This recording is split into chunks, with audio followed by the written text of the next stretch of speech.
era teoría de la desconexión, una interpretación de qué significaba desde el punto de vista de la globalización que nos toca vivir, la posibilidad que tenían los pueblos y de salir del condicionamiento de la globalización. Entonces, habíamos visto el esquema donde en el lado del pesimismo de la inteligencia aparecía la posibilidad, la imposibilidad en este esquema que está siguiendo lógicamente la globalización, la concentración como fenómeno inevitable, la riqueza de la población, del poder, la especialización en los periféricos como una cosa también inevitable, o sea, no, a pesar de los intentos, el mundo nos condena a los países periféricos a una especialización, o mineral, o primaria, de alimentos. En los casos que estos modelos es permanente, hay una dirigencia política de todos los niveles, sindical, empresaria, cultural, que acepta eso, condicionado por su visión que es inevitable ese modelo, o sea, lo defienden, y en la práctica termina con la dilución del Estado y el poder de policía del Estado, nación. Eso lo que vimos la vez pasada. Y del otro lado, como eso es, ¿qué pasa si nadie hace nada? La lógica del modelo lleva a eso. La voluntad y la acción política promovida por la voluntad genera pares dialécticos que contradicen cada uno de esos fenómenos. Entonces, a la globalización se la condiciona con la región y la defensa de las regiones, a la concentración con la voluntad política para que se democratice cualquiera de los fenómenos que vemos desde los medios de comunicación al acceso al crédito, al acceso a la cultura, pero eso sin voluntad política no existe naturalmente. El mercado interno es otro hecho de voluntad política. La periferia no da una posibilidad de tener mercado interno sin voluntad política en contra del sistema de especialización, de la globalización. Existen las dirigencias que representan esas visiones alternativas, condicionantes, son los resistentes de las distintas clases, porque son beneficiarios o porque son cuadros orgánicos en contra de un esquema que conduce a la autodestrucción de las naciones y los pueblos, y eso requiere el poder de policía del Estado como instrumento, ¿no? El esquema de dónde salir a enfrentar esta globalización.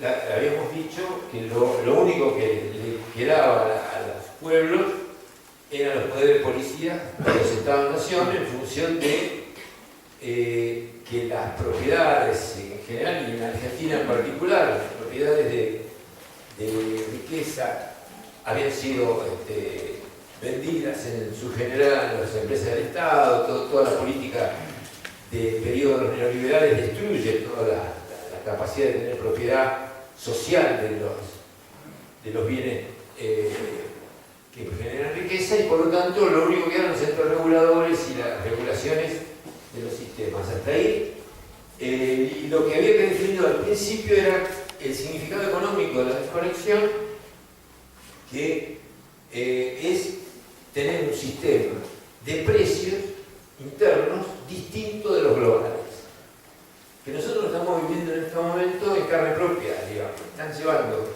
todo el esquema de precios internos, un modelo neoliberal consecuente y sin fisuras, aparentemente, porque estos son peores que todos los otros anteriores en su convicción ideológica. Están llevando todos los precios de los que consumimos a precio global, la carne, la nafta, y menos el salario, que es el eje de la dominación, que va a precios globales de la periferia, digamos. Si nos homogeneizan con países que no tuvieron la historia de conquistas sociales que hemos tenido. Entonces, ¿qué posibilita la desconexión? Sistemas de precios alternativos que acumulan otros, no ellos. No necesariamente los peores, los que peor están, sino otra burguesía, otros sectores comunitarios que permiten una distribución distinta de la riqueza. Eso es lo que se intenta cuando se inicia la desconexión. En el mundo los procesos socialistas son procesos de desconexión realmente existentes hasta el año 89-90, que se implosiona el sistema realmente socialista, pero en Rusia y la Federación Rusa, pero los otros siguen, los chinos siguen, Vietnam sigue, Corea del Norte sigue, Cuba siguió, procesos de desconexión, no todos iguales, pero sí con un eje que no están dentro del circuito de sumisión a los precios globales.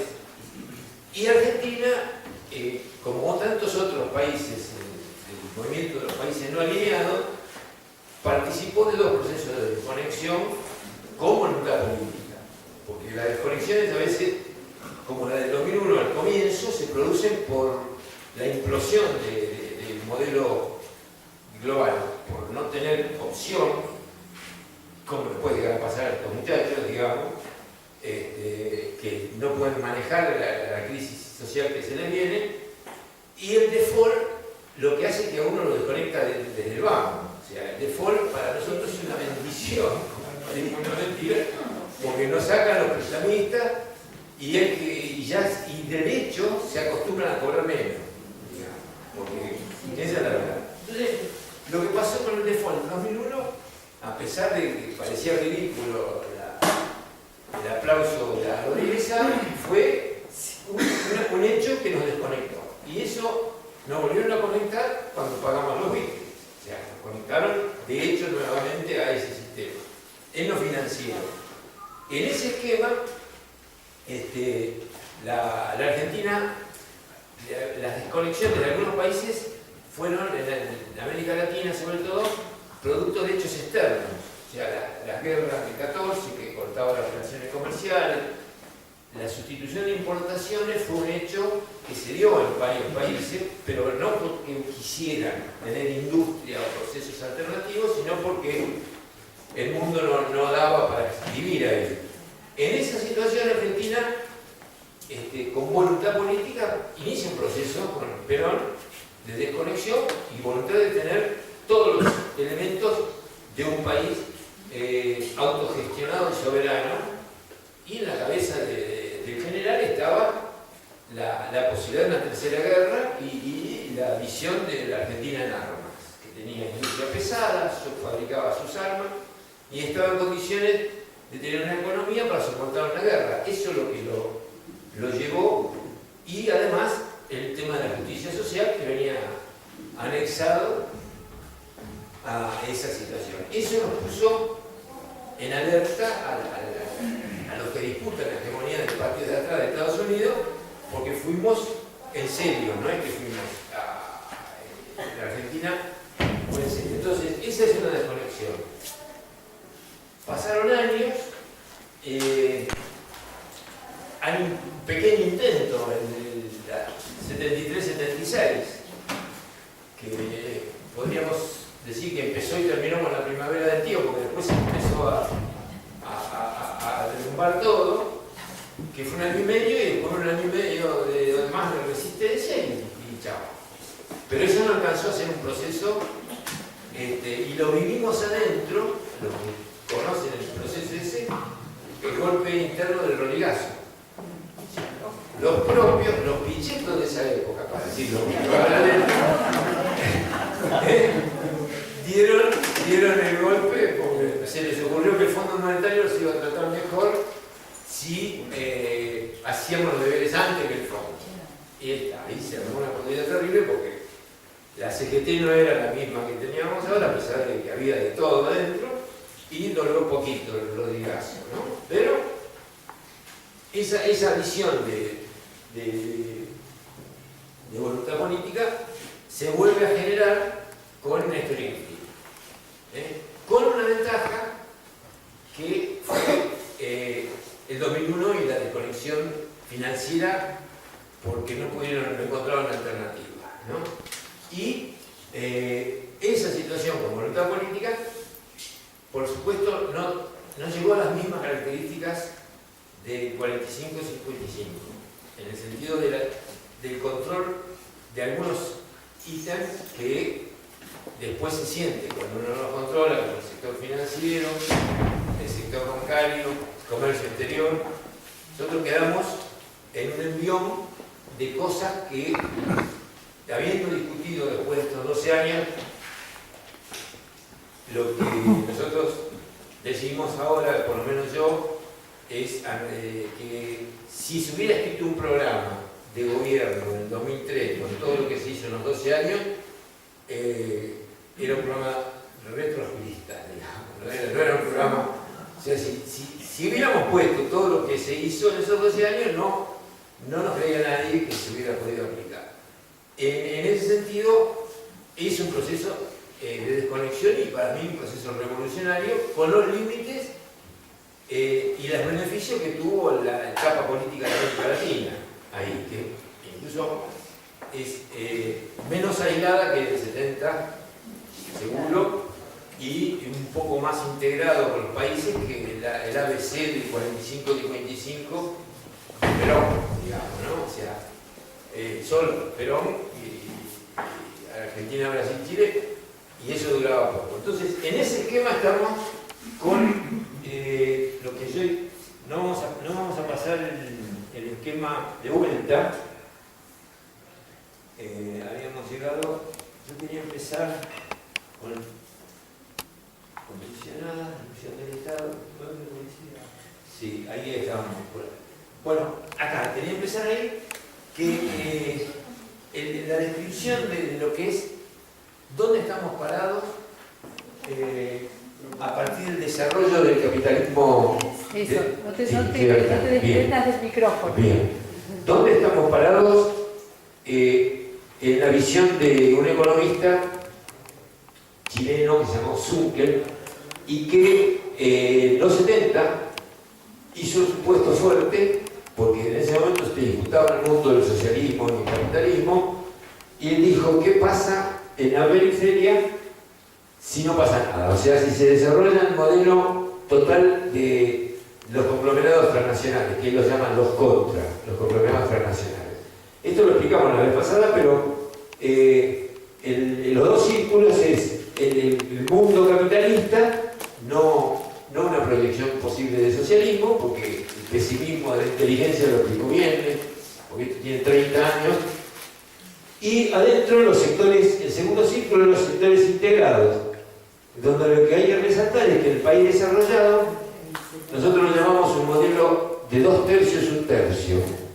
2 tercios integrados, el país capitalista, con la apropiación del excedente de los capitalistas de su país, más lo que le sacan a los países periféricos, tienen a los que están afuera, que sería la parte de arriba, capacidad de subsidiarlos y de contenerlos dentro del esquema sin que esa sociedad se conflictúe en procesos de desintegración social y de conflictos fuertes. O sea, Estados Unidos en la época del desarrollo de la expansión del capitalismo podría subsidiar a los desocupados y lo que estuviera fuera del sistema que el capitalismo naturalmente produce, porque algunas verdades de Marx son ciertas: el ejército de reserva, la necesidad de tener el salario a la baja, todo eso lo tienen también en los países centrales.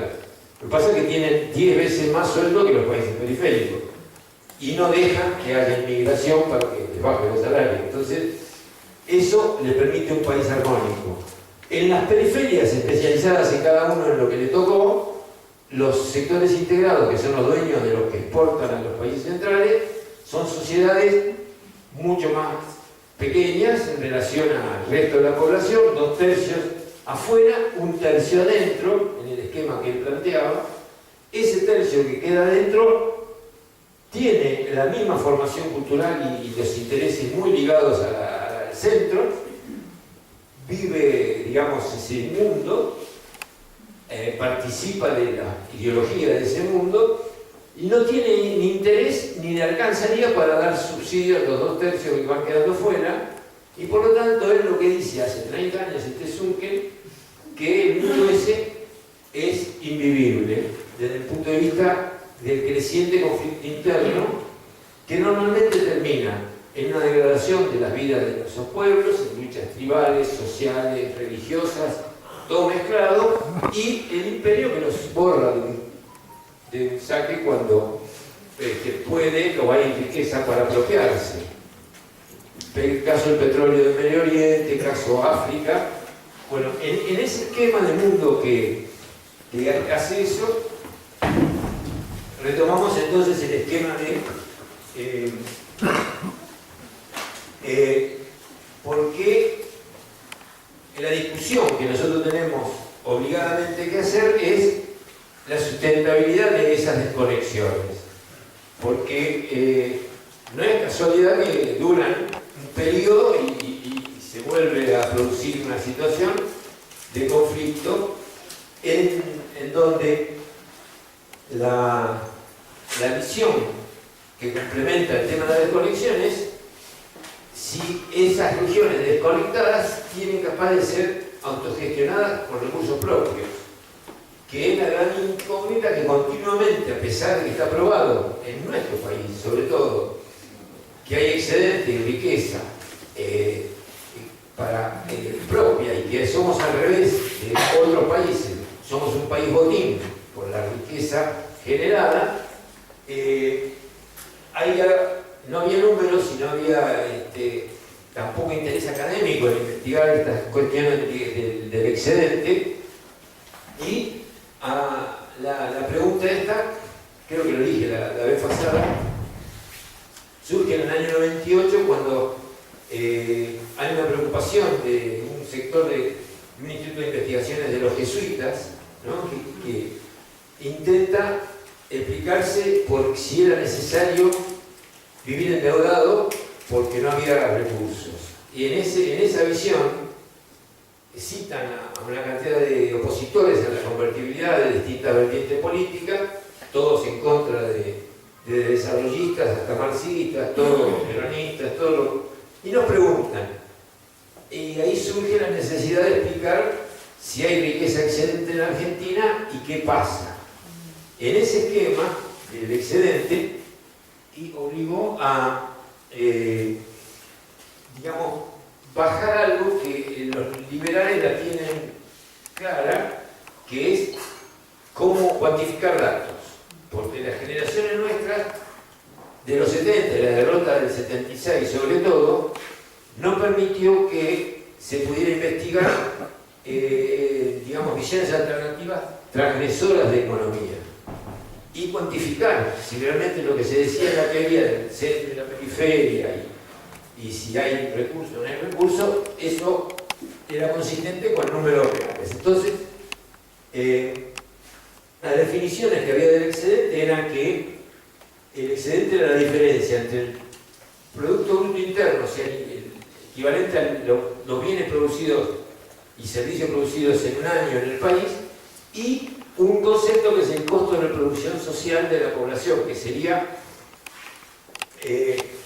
un esquema de suponer que la población vive, digamos, con un nivel de ingreso que en los clásicos lo llamaban ingreso de salario de hierro, que le permitía a la clase obrera reproducirse y vivir, pero a nivel de subsistencia. Ese nivel de subsistencia es un número que uno podría calcular en cada momento que está viviendo. De hecho, nosotros lo hemos hecho y, digamos, hoy lo podríamos volver a hacer. O sea, nosotros tenemos idea de cuánto gana el salario básico de convenio de un operario no calificado que sería el mínimo de ingreso que pagan los convenios, salario básico de convenio en operario no calificado, que decir que de ese piso, no quiere decir que ese piso en algunos convenios hoy no sea un desastre, digamos, pero ese piso más el salario mínimo de supervivencia, más los servicios públicos gratuitos, o sea, salud y educación gratuita como ingreso no asalariado, ingreso que proviene del sector público, sería, para poder calcular el excedente, supongo que toda la población está a ese nivel, lo que sobra es lo que se distribuye como excedente de distintas maneras.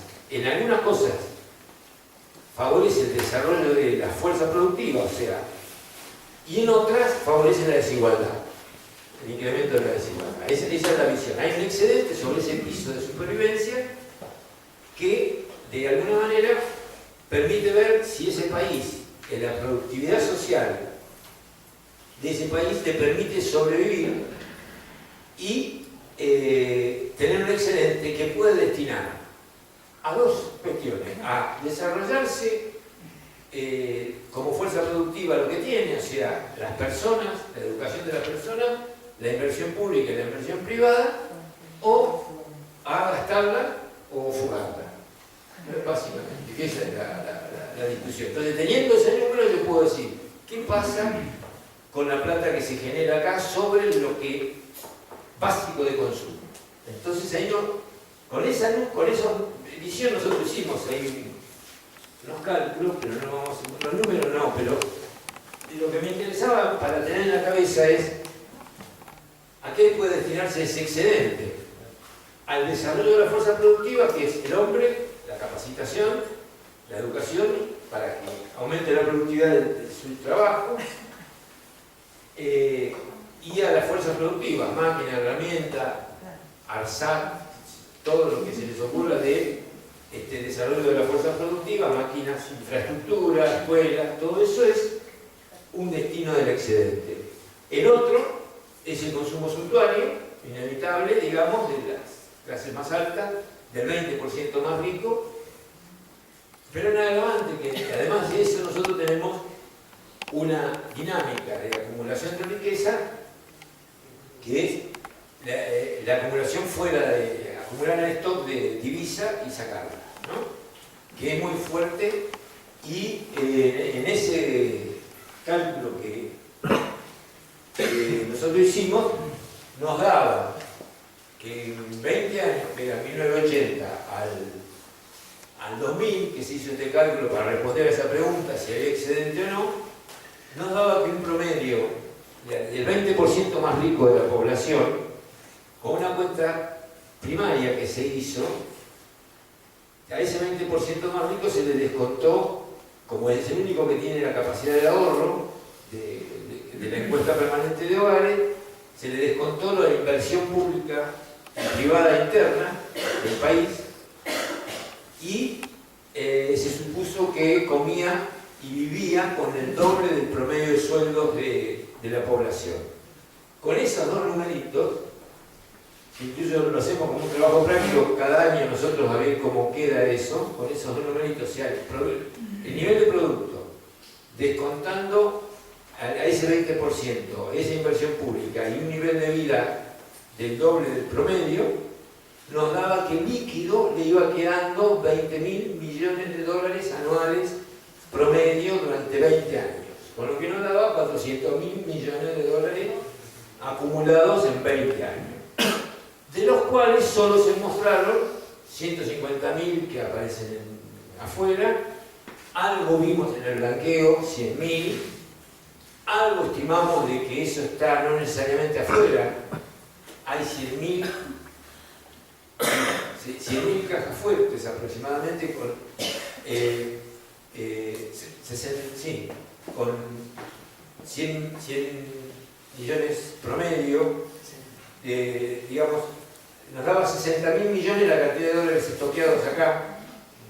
Ese cálculo se hizo porque los billetes el dólar, cuando se cambió la cara del amigo Washington, y salió el dólar con el jetón, digamos, que son los nuevos, porque lo que tienen viejo ojo que pone difícil.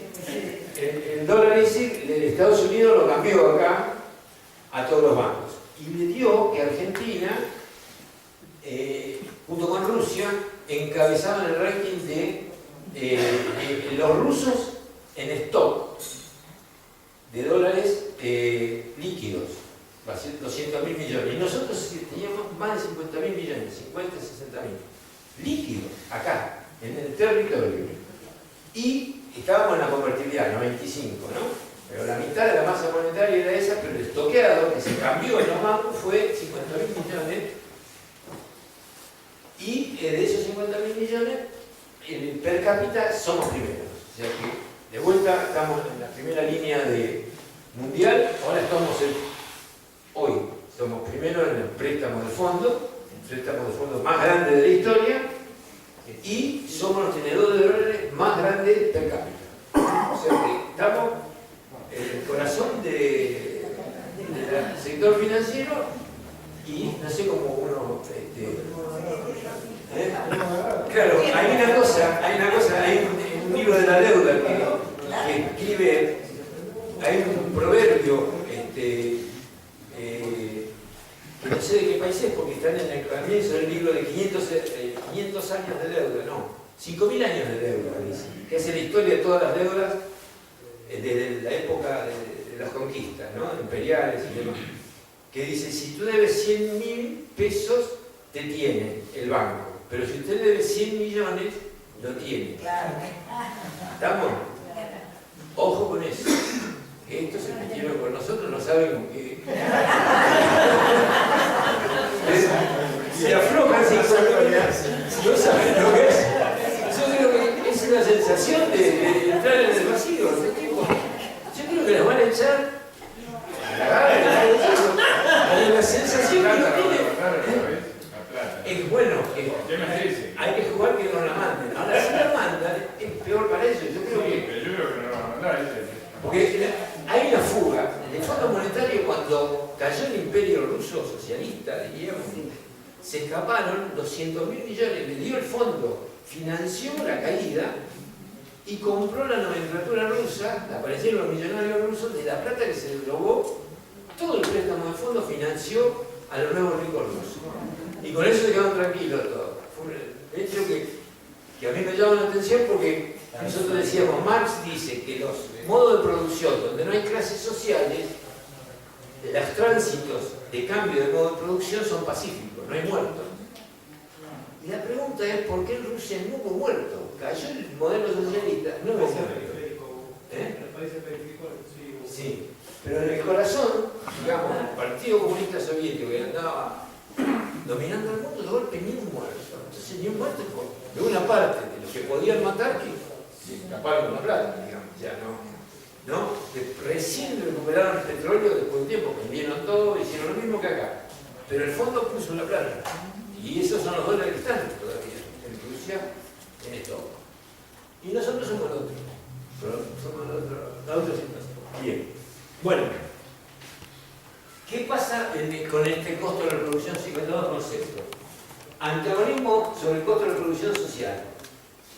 Esto hay que entenderlo con los que hemos, digamos, el movimiento político de la Argentina, sobre todo, generó formas de defensa del costo de reproducción social, que es más, los salarios mínimos vitales móviles y una estructura sindical fuerte, con muchos afiliados, que sigue manteniéndose a pesar de todo, y las obras sociales.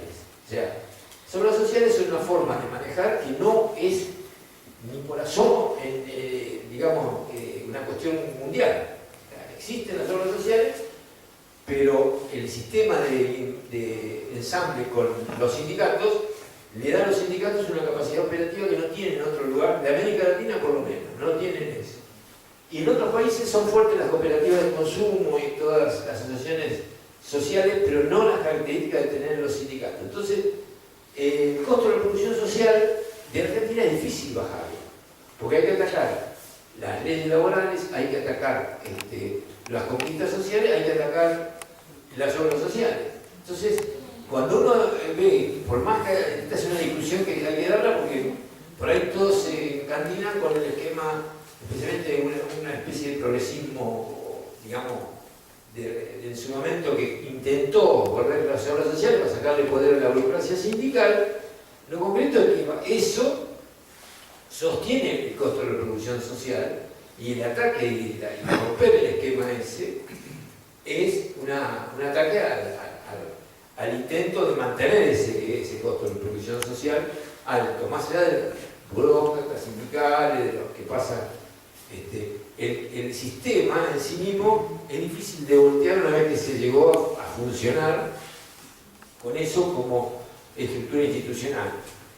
Y ese es un problema, uno que sube y otro que baja. Lo que es las clases subordinadas, subir el costo de reproducción social, y la otra es en el excedente, es el conflicto sobre quién se lo queda, ¿no?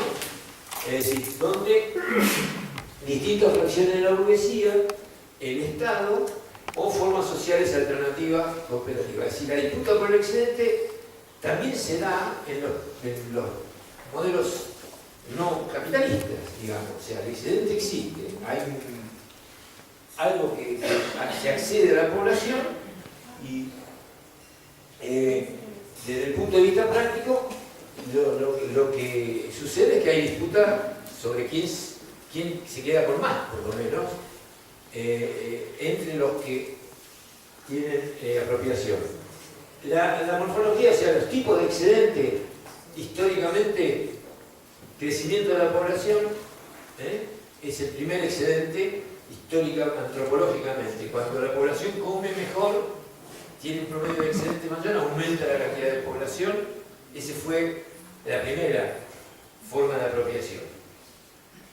La otra forma de verlo son las desigualdades en los gastos de consumo corriente. O sea, si todos si vemos desigualdad en el consumo corriente, quiere decir que hay excedente, salvo que los que no exceden al promedio se muevan, pero si no, hay excedente porque hay distintos niveles de consumo. ¿Dónde está el excedente? Donde se ve distintos niveles de consumo medio de la población. Y la otra es en los bienes duraderos, se ve claramente, casas de lujo, autos de lujo, autos o no autos, transporte público, o sea, donde esas son las desigualdades. El cuarto destino del excedente es desigualdades por el nivel de capacitación. O sea, uno de educación primaria, el operario no calificado, y las escuelas otras distintas. Todas esas niveles de capacitación permiten distinta apropiación del excedente. O sea, esto yo se lo digo a los alumnos, digamos, cuando hay desocupación, lo que pueden hacer es estudiar. Porque acuérdense de la discusión que decían, yo estudié ingeniería y termino manejando un taxi. Pero si no hubiera estudiado ingeniería, capaz que ni el taxi, digamos. Cuando vienen los liberales, no hay una discriminación por el estudio. O sea, esto es una forma de generar apropiación del excedente personal, digamos. Después está el 5, el gasto público, excluyendo los gastos que van al costo de reproducción, o sea, los gastos de salud y educación, costo de reproducción social, de reproducción de la población, ¿no? El gasto público, que no va a eso, ahí hay discusiones, pero hay gastos excedentes, digamos, la burocracia, los sistemas sociales de representación, el gasto en armamento, todo eso, digamos, que no va al costo de reproducción social, es una forma de gastar el excedente, qué sé yo, estas discusiones por los ministerios, cuántos sueldos tienen los ministros, todas esas cosas. Y la otra es la inversión privada y pública, o sea, la inversión en infraestructura, y con esos 6 destinos, acá si ustedes ven hay 3 destinos que desarrollan la fuerza productiva. El crecimiento de la población, o sea, la cantidad de gente que tiene capacidad de trabajo, la capacitación, la educación de esa población, y la inversión pública y privada que de alguna manera desarrolla la infraestructura de producción y digamos, la capacidad de ampliar la frontera de la posibilidad de producción. Esos tres son tres destinos que desarrollan las fuerzas productivas. Y los otros destinos, nos guste o no nos guste, podemos estar de acuerdo o no, desarrollan o muestran la desigualdad de la población, ¿no? Conclusión. Salvo el gasto que amplía y desarrolla las fuerzas productivas, el resto reproduce las desigualdades sociales. O sea, ¿no? El otro no va a lo productivo, no desarrolla la fuerza productiva, va a la desigualdad. En ese esquema,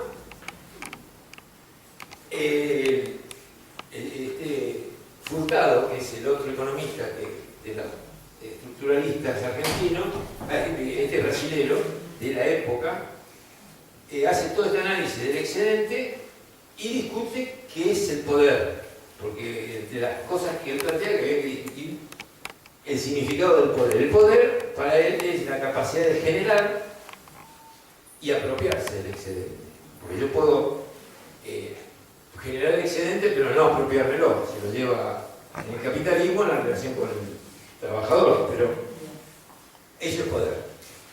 Y el poder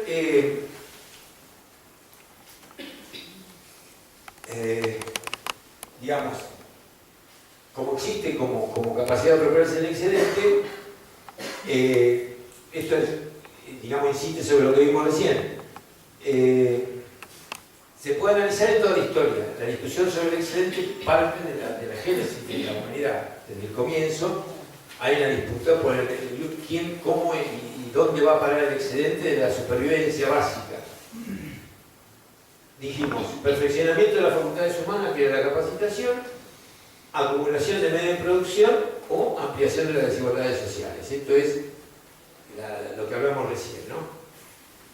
Pero, como eso y poder están ligados, el poder es capaz de apropiarse del excedente, sin un conocimiento de la estructura de poder, no se puede avanzar en el desarrollo de la fuerza productiva y cómo se está generando ese desarrollo. Porque la preocupación de esto era qué pasa con el excedente de nuestros países que lo generamos nosotros. Y esa generación de riqueza basada en la riqueza de los recursos naturales, agrarios, mineros, petroleros, pesqueros, la básica, más la capacidad de producción del valor trabajo de la población, digamos, genera una pregunta, es ¿qué pasa para que eso de alguna manera no digamos, sea razonable, como nosotros decimos, y no se pueda sostener si lo tenemos? ¿Por qué no se genera eso?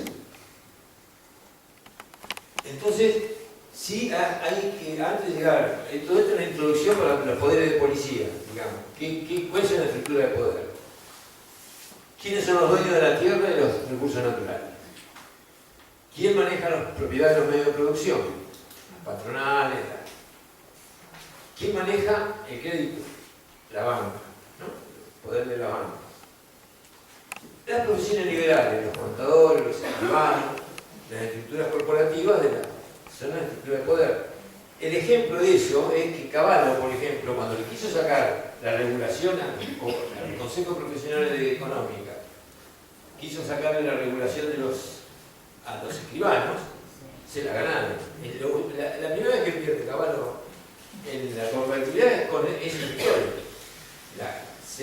A los contadores, porque los acusaban y querían desregularlo porque decían que están asociados por el balance a la riqueza que generan los grandes empresarios y las empresas productivas. Entonces el contador, como hace su porcentaje activo más pasivo y le da un porcentaje, es socio de, si le va mejor, él gana, por el balance. Cuando se lo quisieron sacar, los contadores se la bancaron y no se la pudo sacar. Los escribanos jamás pudieron sacarle el 3% de la venta por dar fe del acto de compra-venta, hasta el día de la fecha.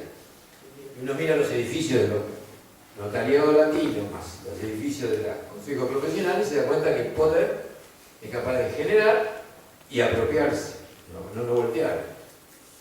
Te digo porque lo mismo pasa con los sindicatos. O sea, hay capacidad de apropiarse del excedente. Si soy camionero, para aplicar la de Moyano, de alguna manera, en el esquema de negociación del periodo de Néstor, Moyano cómo accede a un poder mayor y a un salario de élite. Porque él negocia los subsidios y fortalece todo el esquema de lo que se llamaría el poder petromóvil, y es líder de una estructura que quiere que se desarrolle los camiones, la nafta, el poder petromóvil es todo el esquema ligado al transporte de automotor. Entonces, ¿quién lo voltea? Y él además negociaba los subsidios para él, los patrones de él, pero ese subsidio le daba el aumento salario que le posibilitaba estar arriba.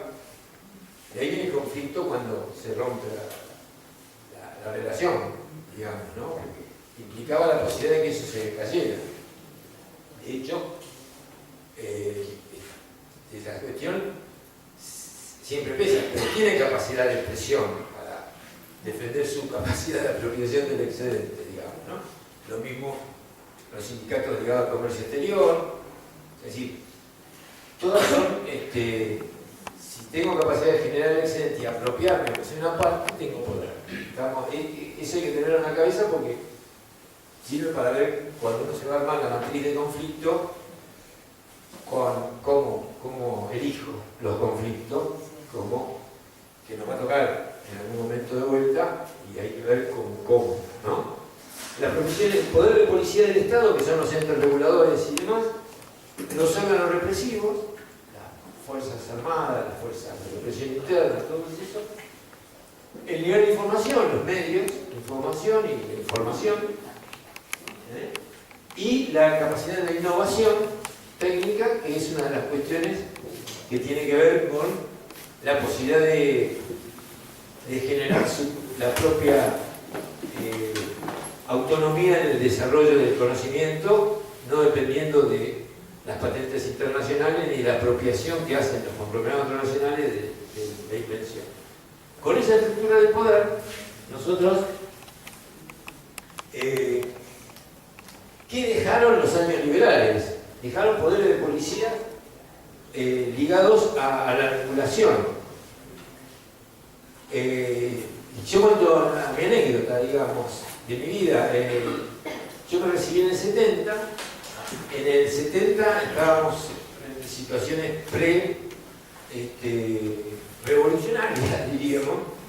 Entonces, todos, yo estudiando economía, en el lugar que trabajo en planeamiento, pensando en el planeamiento que llegaría con el socialismo, que íbamos a hacer socialismo nacional, patria socialismo, como algo, pongámosle lo que quieran, pero nosotros íbamos al socialismo, no íbamos a andar haciendo y conteníamos a las burguesías nacionales como una carga, pero que se ponía que en el horizonte no. Y de hecho existían oficinas. La oficina que trabajaba yo, practicante rentado, era planeamiento físico y regional. Esas oficinas se basaban en un regulamiento indicativo del capitalismo que cuando vino la primavera del tío, bueno, se hicieron cosas del Ministerio de Obras Públicas de la provincia de Buenos Aires muy importantes.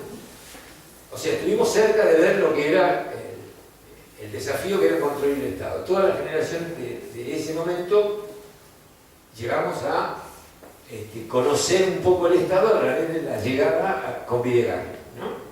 La vivimos en planificación, yo aprendí cómo eran los negocios de las inmobiliarias, el planeamiento urbano, los negocios que hay con el FOS, famoso, con el tiro y hago más departamentos, todo eso lo aprendimos en los 70, pensando que íbamos a regular los límites de la ciudad. Ya teníamos planeado un montón de situaciones, porque no era cuestión de hacer servicio público al infinito, digamos, había que poner un límite. Había ciudades que le ponían límite y no hacían más servicio público para ocupar todos los territorios, no tener los negocios de la inmobiliaria, ¿cuál es? Lotear y después pedirle al Estado que hagan, y lo dejan a los, si el Estado no llega, se quedan con el lote años sin nada. Bueno, todo eso se vivía, lo vivimos, lo estudiamos, viene el golpe, chao, fuimos todos, disuelven las oficinas, desaparece el planeamiento, estaba prohibido hablar, de planear ni planear nada.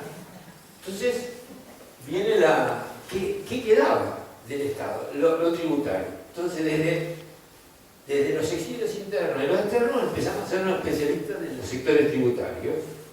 Del impuesto, lo único que había era impuestos para poder entrarle de vuelta al Estado. Y ahí,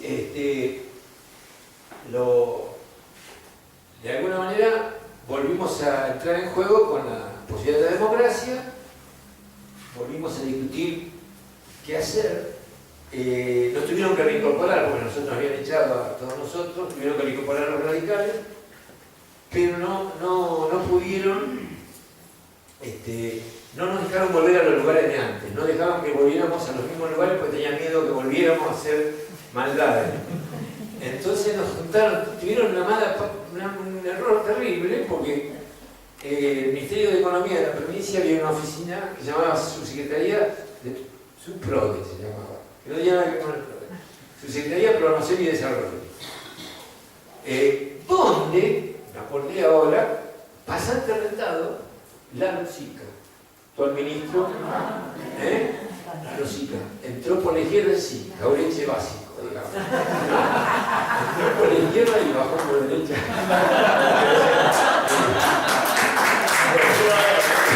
No porque conozco de haber trabajado con él, y fue jurado en su momento de hippie cuando empezó, de un concurso, del primer concurso que fui yo profesor, recién graduado. O sea, pero después la vida cuando vio que perdíamos, porque hay gente que si ve que pierde, se acomoda, pero cuando ve que venía mal, pegó el salto al asesor de empresas y chao. Bueno, ¿qué hicimos? Nos juntan a todos los reincorporados en una oficina en el Subprode, donde otro exiliado que había llegado de las Remes, otro ministro que estaba. Y abajo del Remes, nosotros ¿qué hicimos? El plan de gobierno de Cafiero, en la provincia de Buenos Aires, porque no nos daban bolilla a nadie, no nos juntaba a nadie. Ahí adentro se planteó la descentralización administrativa tributaria y todo eso, como ellos no dejaban, porque con tanto que no molestaban los radicales, son así. Si no nos molestábamos en la chiquita, no dejaban. Y no dejaron y hicimos el esquema de desarrollo de la provincia de Buenos Aires y cuando el tema tributario era lo único, gana en el 87 Cafiero, plantean dos cosas que se habían aprobado, que yo las puse para retomar ahí, porque la descentralización administrativa tributaria y la coparticipación inversa. La prueba del PJ de la provincia de Buenos Aires, que no tenían ni idea de lo que nosotros estábamos planteando. Compañeros del PJ la dejaron pasar, era que el municipio podía tener autonomía, cosa que todavía no salió, estaba planteada, para fijar algunos tributos, y tenía capacidad de recaudación de los impuestos provinciales si funcionaba la recaudación mejor que la provincia. En la misma base imponible, o sea, vamos a suponer, seguridad y higiene tiene ventas, las ventas de la base imponible, si el municipio cobra mejor que la de la provincia, ese municipio le pasamos, yo lo hice, porque a partir de esa situación de que hicimos el plan, entramos todo un grupo, yo fui director de rentas de la provincia de Buenos Aires. Hicimos todo un planteo de estas cosas, o sea, cuando yo digo que el peronismo en las desconexiones accedió a manejar con distintos grados de teoría y de profundidad estructura del Estado que no es lo mismo que otras fuerzas políticas y no es lo mismo que otros países. O sea, nosotros en esas desconexiones accedimos a apretar los botones, a hablar por teléfono del Estado, porque hay que empezar con eso. Y manejamos estructura del poder y tuvimos negociación con el poder económico real, porque la dirección de renta de la provincia es la más importante de Latinoamérica, en la cantidad de partidas que tiene de inmobiliario, por ejemplo. Y había que manejar esas rentas que se volvían locos, las colas, todas esas discusiones de cómo manejar el poder, cómo el inmobiliario rural había que unificar las partidas porque la oligarquía argentina, de tonta no tiene nada, se dividía, las estancias están divididas en 200, 150 lotes, por ejemplo. Entonces, para pagar menos, y ahí sí trabajamos en ese momento ya con Basualdo para unificar las partidas. De hecho, toda la que tenía el mismo apellido la juntaba y la facturaba.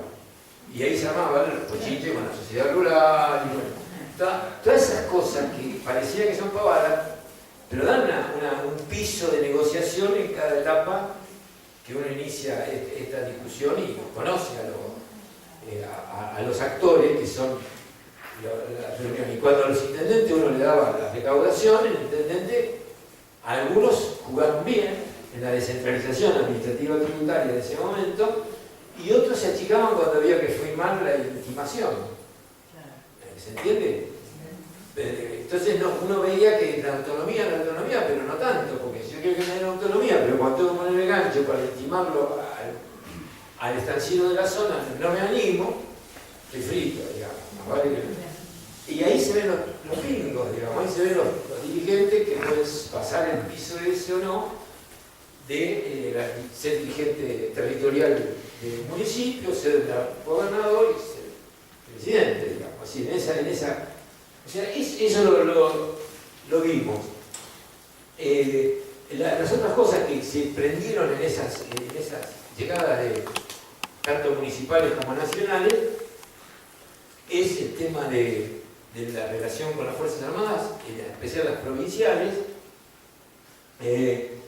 y el manejo de algunos entes reguladores, porque estas discusiones a nivel provincia se dan, existen los entes reguladores provinciales de energía, de gas y los nacionales, los bancos, entes de regulación financiera, no solo el Banco Central, los municipios, La Plata tenía un banco, por ejemplo, municipal.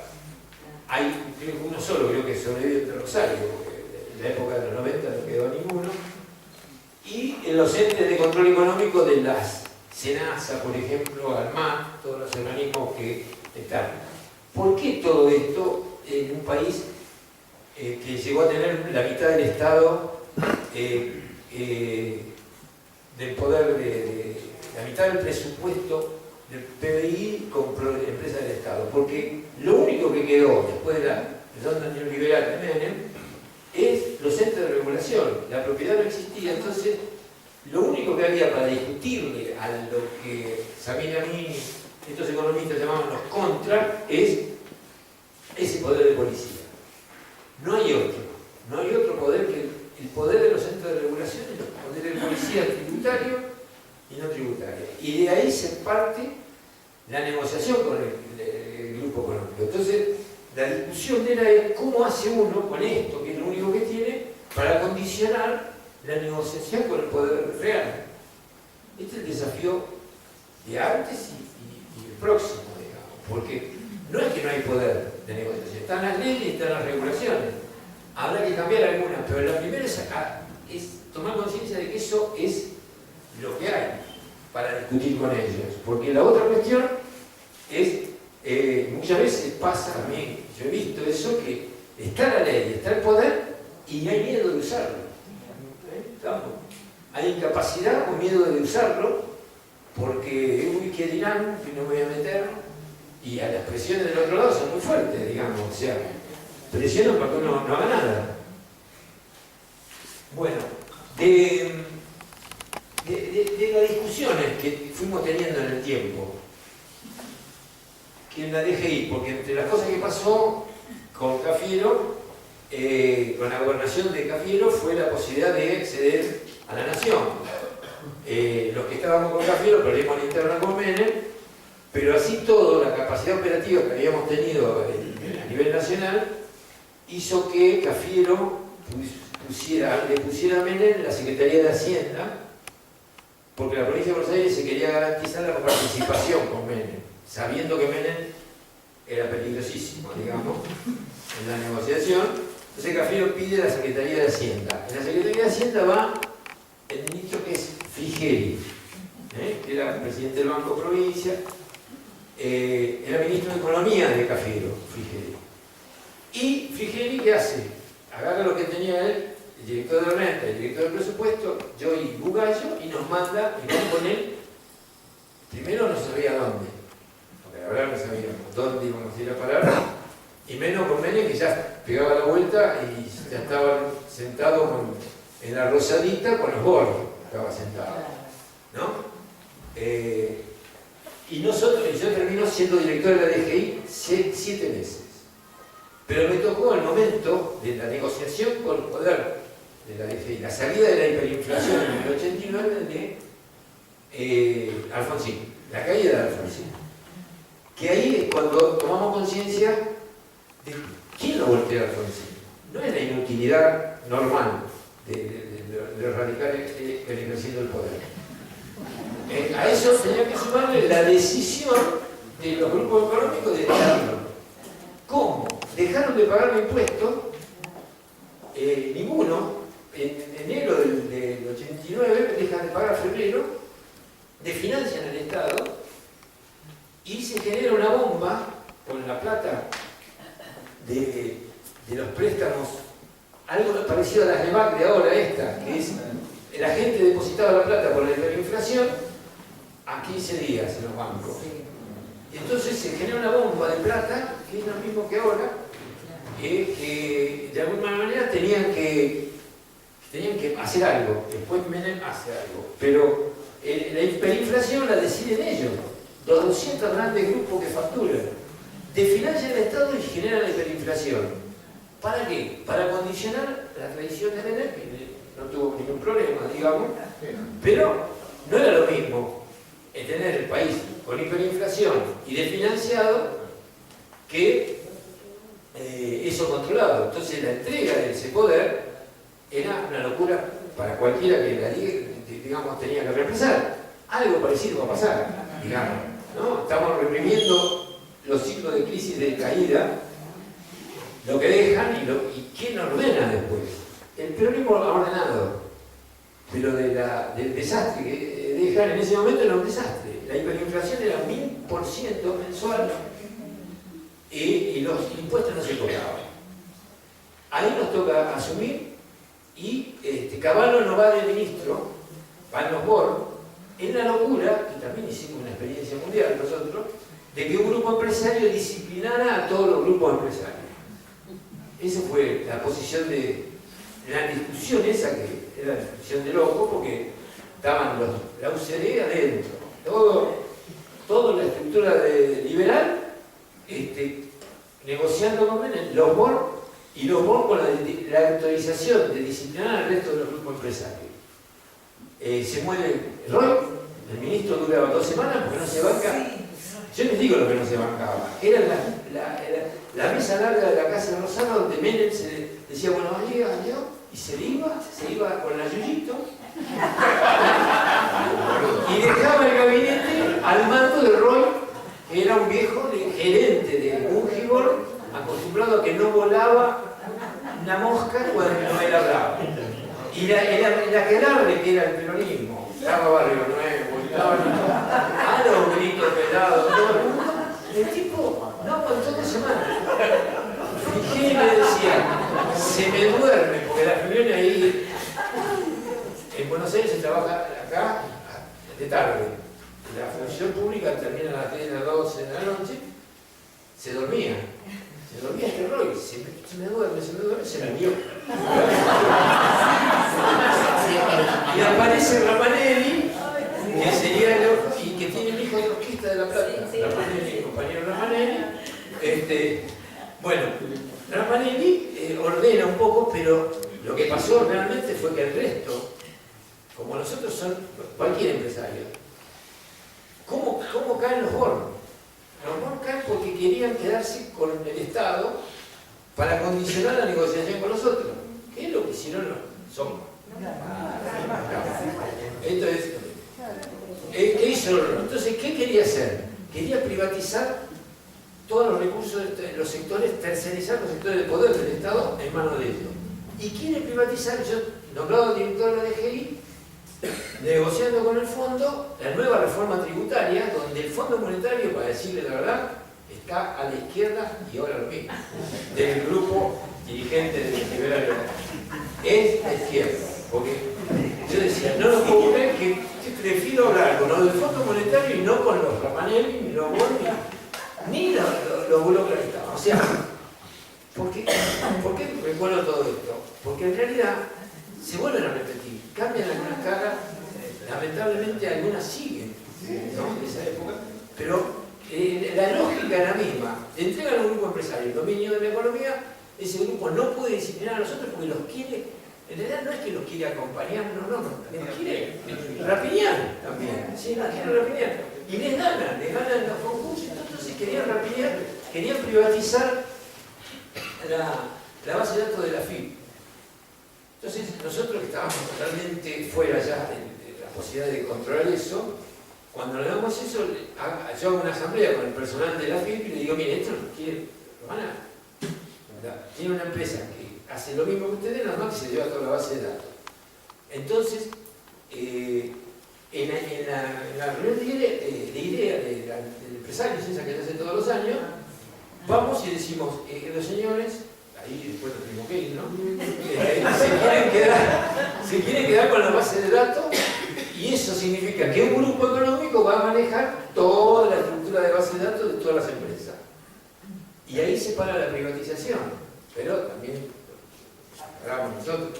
Ahí es donde piden que la DGI dependa de Rapanelli y no del secretario de Hacienda, y ahí se produce la fuga. Pero tuvimos la oportunidad de negociar con el fondo, por eso cuando yo me reía ahora con estas cosas de que le dijeron al fondo, a mí se lo encontró por el pasillo y le dije vamos a arreglar, y el otro sale a decir que arreglé con el fondo, qué sé yo. No, es sangre, sudor y lágrimas. El fondo es una cosa, digamos, casi ceremoniosa, no es que hagan los rezos ni nada, lo que uno dice hay que cumplirlo, digamos. Entonces a mí me da la sensación de que viendo eso, viendo lo que pasó otras veces, que hay un desmanejo de eso, porque es lo mismo, la misma cultura empresarial de Rapiñero que eran los bonos para la Argentina. No cambiaron nada. Entonces, lo que habíamos planteado ahí, que sigue para mí vigente en un sistema tributario, respetar la dualidad de la economía argentina. Hay un sistema de empresas concentradas que maneja el sistema 2000 y el sistema de empresas de nivel nacional que tiene el 50% de la facturación de todo. Ese sistema tiene que estar con una DGI que esté acorde con eso y un departamento por grupo económico. Eso lo habíamos planteado.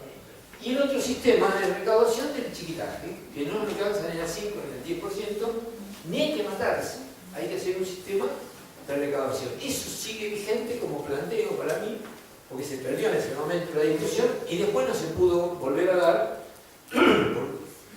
porque en el esquema de reforma tributaria que se discutió con Néstor y en el plan de gobierno antes de que llegara, el plan de gobierno implicaba, qué sé yo, las cosas que siguen discutiendo, bajar el IVA, hacer más progresivo, pero las retenciones fueron un avance respecto a un impuesto sucio a la riqueza, digamos, a la ganancia, la retención.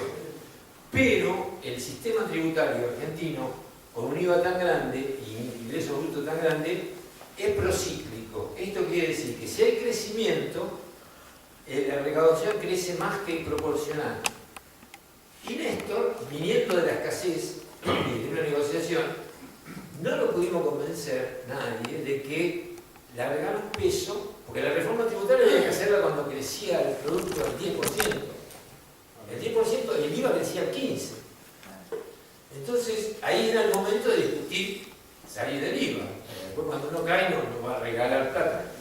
Pero en el afán de cuando vio que era así Néstor, chao, no le pudimos sacar un peso a la recaudación y la reforma tributaria se durmió en la historia de las posibilidades.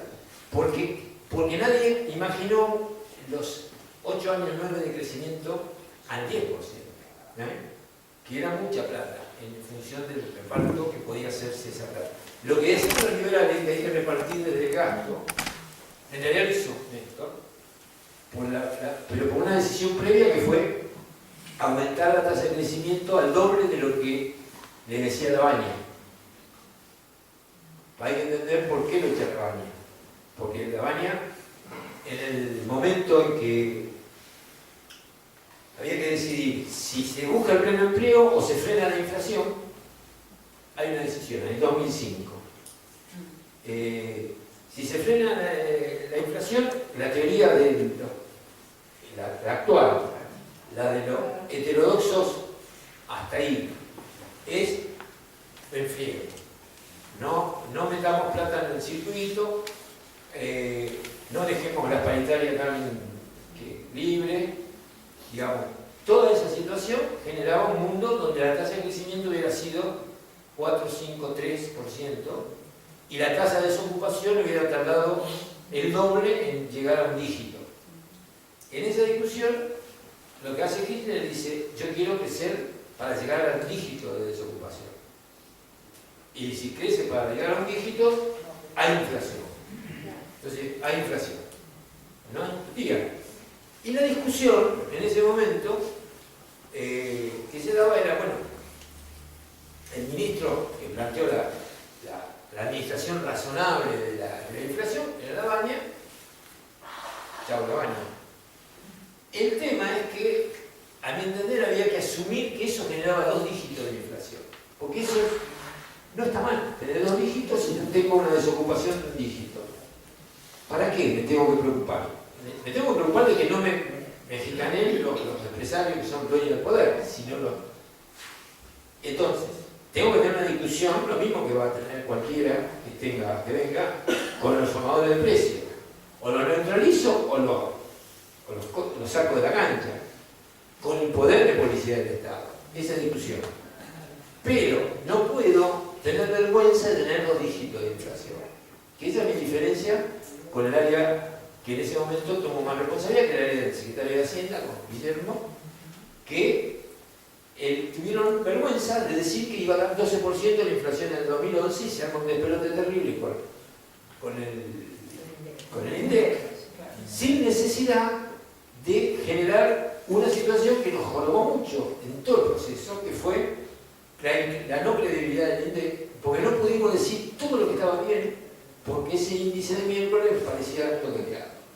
Nos perdimos de decir todas las cosas que subía la riqueza, se generaba una redistribución, se generaban una serie de cuestiones, y lo único que había 2 dígitos de inflación, que estábamos envenenados por decir que era un dígito. Y esa situación es un promedio lógico, que era que había que bancarse, porque además nadie no hubiera dicho nada, 12%, 15% hubiéramos llegado, pero teníamos un dígito de desocupación, que es el mayor triunfo político de esto.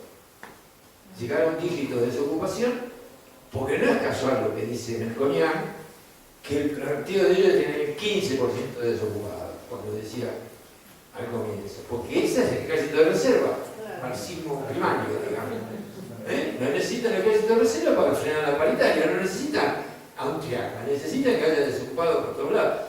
Eso lo entendió Néstor y se metió con ese esquema y lo resolvió, crecimiento al 10%, desocupación digamos, en 5 años, 7 años, cuando los propios decían, Renes, Estrella, que para tener una tasa de un dígito teníamos que esperar 20 años, al crecimiento del 3%.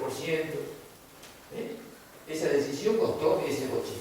Y lo vamos a tener que decidir de vuelta en algún momento. Hay que acordarse de toda esta discusión.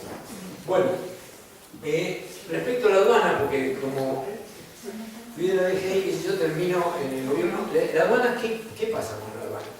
La aduana la quisieron destruir, el proceso liberal. Y la aduana no es un organismo de recaudación solo. Con la retención recién recuperó recaudación.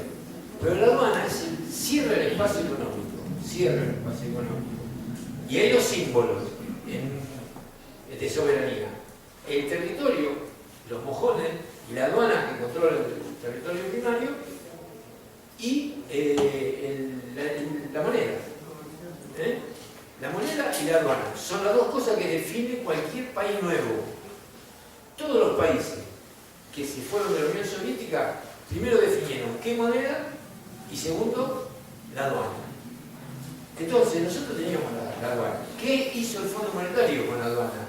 La absorbió la FIP, le sacó la autarquía y acuérdense que la aduana estaba de adorno, puertas abiertas, ¿para qué? Para bajar los precios entre la importación, lo mismo que están haciendo esta gente. Entonces, la aduana, con Menem, pierde la autarquía, pierde el poder de policía fuerte y pierde los edificios. Se donaron los dos edificios. El edificio de la aduana se lo regalan a una fundación y la de la aduana de Rosario se lo dan al municipio, ¿no? Y hay abrazos de los aduaneros, pobres aduaneros, la verdad, lo estaban barriendo. Se prohibió usar aduana en el uniforme. Y se disuelve la policía aduanera, que era una de las policías del sector primario. Ahí donde me manda Néstor a mí, dando la baña de ministro, Abad, de director, el acuerdo con la baña hace que Abad se quede, lamentablemente. Entonces no tiene mejor idea, Néstor, que en vez de ponerme la AFIP, que estaba Abad, como estaba el acuerdo, vas a la aduana. Voy a la aduana y me nombra por decreto, cuando me tenía que nombrar Abad a mí por decreto. O sea que de entrada, en vez de ponerme en una situación cómoda, terminé de entrada, a los 2 días, chao. Bueno, entonces a los 2 días me peleó con este Abad. ¿Cómo me vas a reemplazar a los directores de la aduana? Yo los reemplazo a todos por principio. Por principio, a la entrada, el director de legal, el director de operaciones de interior y operaciones aduaneras, chao. Pongo 3 que son del corazón y después discutimos. Porque no se puede perder tiempo en conocer, como me decían, tenés que conocerse. ¿Cuánto tiempo? Yo sé que dura poco. Chao. Bueno, eso hay que tenerlo presente. Bueno, claro. Bueno, y en la aduana sí aprendí algo, que era el modelo de AFIP. Ahí pudimos sistematizar el modelo de AFIP. Terminaba en el 2005. Silvani, que era el auditor de Argentina, en la AFIP, ese que termina siendo director de la AFIP, con la Alianza, pero con Caballo. Ese fondo, él era el fondo, era el auditor del fondo. Fue el que me recibió a mí en la DGI en el 89. Y me lo vuelvo a encontrar director de la AFIP. Y yo con director de la aduana, digamos, él, cuando viene Néstor, se va. ¿A dónde se va? Al fondo. Se va al Fondo Monetario. Y la explicación que ellos daban de que la aduana era inútil, era porque en realidad estaba el arca. ¿Se entiende? El arca venía sin frontera y sin moneda. El arca era Alaska, a Tierra del Fuego, todo un espacio y la moneda el dólar. Ojo que esta gente, yo iba a tratar el temita ahí, la dolarización. Es el objetivo estratégico de un sector de ellos que quiere la dolarización. Y la dolarización la están discutiendo, se la fueron a plantear al Departamento del Tesoro, ¿estamos? Pero ya la querían en el 2001. Los Murphy, todos llegaron a plantear la dolarización y lo que dice la desaparición del Banco Central. Como en el 2001 no se animaron, decían que el Banco Central había que sacarlo, ponerlo en Montevideo o en Miami, como les gusta Miami, porque era más garantía de que los fondos no iban a ser tocados. Y la dolarización de Ecuador, la dolarización de El Salvador, de Panamá y demás, no tiene Banco Central. Y tiene como prestamista en última instancia la banca internacional, lo que sería acá la Asociación de Bancos Extranjeros. Eso sería la banca central. Eso lo plantea Puntal Ávila, que lo escribió hace 2 meses en ámbito financiero. Plantea exactamente desaparición del Banco Central, la banco extranjero como garantía y en 6 meses sacarse el problema del peso. Sacarse la moneda para que no haya problema de inflación. Y nosotros, el Plan Félix, que yo estoy ahí, sacó la semana pasada un comunicado sobre el esquema de esto. Bueno, la aduana para mí tiene que volver a ser aduana, una discusión de ese tipo, y tiene que volver en este esquema de ser para arancelaria. La aduana no es una cuestión de recaudación sola, sino que además deja entrar o deja salir, regula, es control misilística porque la Argentina es uno de los 10 países que tiene tecnología nuclear, entonces está obligada a tener este control de misiles internacionales. Digamos, tenemos una serie de responsabilidades por ser país líder en algunas cosas como es la tecnología nuclear. Bueno, y la seguridad social está en los soportes patronales, que digamos es una discusión que se perdió en los 90, pero que hay que hacer. Entonces, en ese esquema, los poderes tributarios. En los municipales y provinciales, yo creo que la discusión. Bien. Bueno, el esquema son todas cosas que se plantearon, que quedaban en el tintero, incluso en la reforma constitucional, porque el proceso democrático que vivimos desde el 83 es largo, pero también fue condicionado. Porque condicionado de las discusiones que pudimos ganar y que se pudo impulsar, digamos, entre ellas las cuestiones de las autonomías municipales, porque la hemos discutido también en el anterior proceso, y donde hay una visión de los compañeros de que es mejor tenerlos agarrados a todos, diríamos. O sea, que si yo manejo la coparticipación en el Estado Central, cuando estoy en la provincia protesto, pero cuando me siento en la nación no protesto. Entonces dijo, no protesto, no, condiciono con eso. Lo mismo pasa en la provincia de Buenos Aires, el 14% es coparticipable y el resto lo maneja el gobernador. Y no siempre gana lo que uno piensa, digamos. Entonces uno no puede hacer estructuras institucionales donde deja colgado del poder del central a los organismos federales. Digamos, ¿creemos o no creemos que el pueblo tiene razón? ¿Creemos que pueda vivir? Hay una discusión que se va a volver a dar, porque no sale la ley de coparticipación, por eso. Nacional, está la ley, nunca se aprobó, y los municipios siguen colgados de la discrecionalidad de las gobernaciones. Y esa es una discusión que, digamos, se llegó a plantear para darla y no se pudo en la Constitución del 94, porque Duarte se asustó, que arregló con Rico y se terminó la discusión. Bien. En esto tenemos posición histórica, que está en discusión también, ¿no? Fuerzas Armadas y control del territorio no es que no se pueda tener. Vergüenza, no, el problema de nosotros así mentales es que no tenemos la ganas de asumir el tema de la gobierno, tanto de las provincias como de los militares. Si no hay voluntad. Pregúntenle a cualquiera de nosotros si su hijo quiere que ingrese a la escuela militar y no va a sacar la corriente. Entonces, hay un problema. Hay un problema con el control de las escuelas de formación de las Fuerzas Armadas. Hay el servicio exterior, lo mismo, digamos, quién nos forma, por qué se forman liberales adentro, cómo los liberales son profesores ahí, cuando no estás. Eso es una discusión, digamos, no entiendo que todo no se puede hacer, pero que tiene que estar ahí vigente. Los entes reguladores tienen un problema primero que es, ¿vamos a seguir o no con la propiedad privada de los servicios públicos? ¿Estamos? Esto hay que discutir. De vuelta tenemos la Constitución del 49, está latente, los servicios públicos son públicos, y son públicos, no puede haber espíritu de lucro, estamos en otra cosa. Eso es lo primero. Si no los tenemos,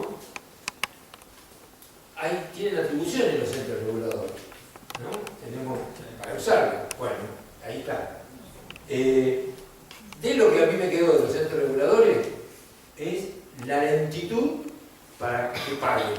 Cuando hay multas y todas esas cuestiones, es un sistema perverso de apelaciones ad infinitum, que uno pone la multa y cobra el nieto de uno cuando se acuerde. Y el tema del control de los conflictos de intereses de los que ponen. Nosotros ahora nos daríamos un festín si existiera, porque son ellos. El tema tema que sí me parece que es el primero que se viene, ya, y hay que tener posición, es los entes de control financieros y económicos. Hay historia.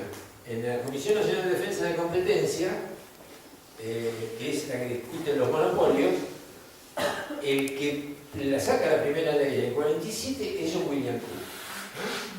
Que hay que buscar y googlear lo que decía John William Cook respecto a la ley antimonopólica y las condenas penales que propone la ley que la aprueba en el 47, que por alguna razón no se pudo poner ninguna condena, y los militares del 55 la dejaron la ley, y Martínez de Oz, recién en el 78, cambia la ley de defensa de la competencia, que prácticamente es lo que está vigente como legislación hoy. O sea, en realidad no pudimos intentar mejorar eso y hacer lo que hizo el Ecuador, que, digamos, como había reuniones, a mí me tocó, estando en la presidente de la Comisión de Defensa de la Competencia, la negociación con otros, y ellos le pusieron Comisión de Regulación del Mercado, Dirección de Regulación del Mercado. Se terminó el tema, porque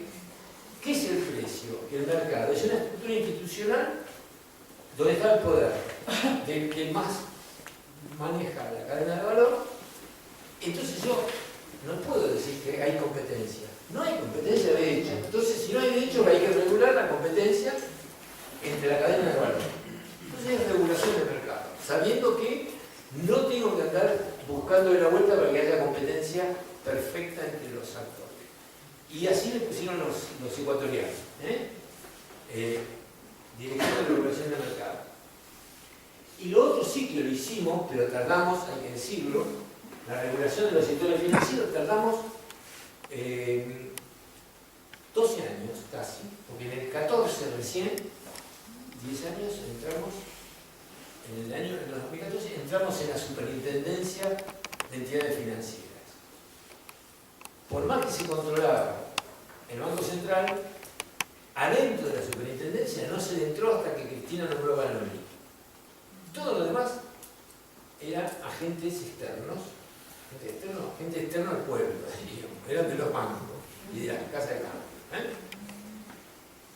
Hay que aprender. Se tardó, se peleó, al banco le cambió la carta orgánica, pero adentro de la superintendencia, que era la que avisaba cuando cualquiera quería hacer un allanamiento llegábamos a los allanamientos de una casa de cambio que estaba vendiendo dólares y ya se había ido. Los inspectores, la estructura de poder que estaba ahí adentro, que la misma funcional, duró hasta ese periodo y duró con los servicios de inteligencia adentro, porque después esos servicios recién se van cuando se va Stiuso, que lo volvemos a tener ahora tras nosotros. Pero esa estructura hay que aprender. Tardamos un tiempito, hay que aprender que no se puede ni 2 minutos, digamos, porque el daño que hacen, que sostienen, es muy grande. Recién ahí se pudo entrar a bajar la fuga de dólares.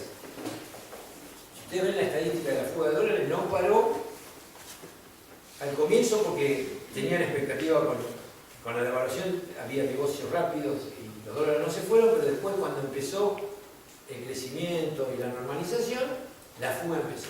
Y no paró y no paró y no lo pudimos parar porque ellos mismos tenían su regulación interna y no bicicleta. Recién con Kicillof, con Banoni, se consiguió eso. Así que no olvidar que son cosas que si volvemos hacemos de inmediato, si no empezamos de vuelta. ¿Qué hacer? Entra mi incógnita histórica, digamos. Porque todo el esquema nosotros lo estamos viviendo, ¿no? La dolarización es lo último que les queda hacer para hacer un espacio homogéneo, digamos. Y no tan larga, pero lo iban a hacer de vuelta. Dependemos de Brasil, lo mismo. Dependemos. Estamos ahí digamos que hay que poner unas velas, yo no creo en nada, pero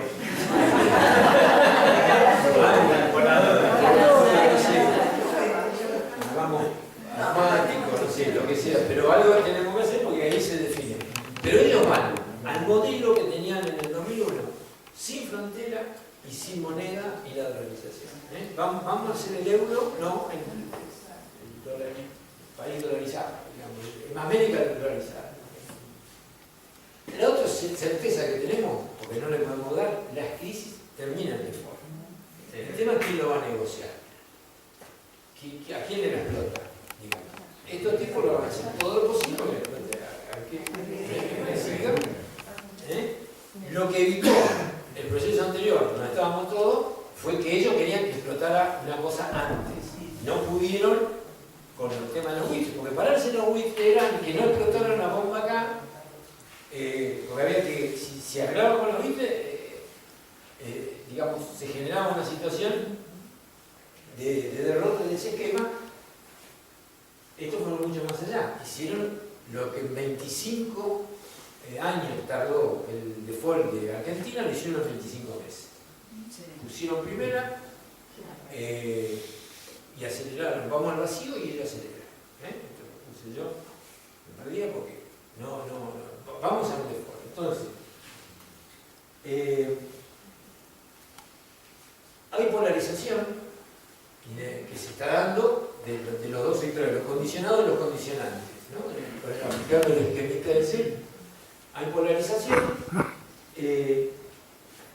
y una situación donde ya hay propuestas de alternativas que están escritas.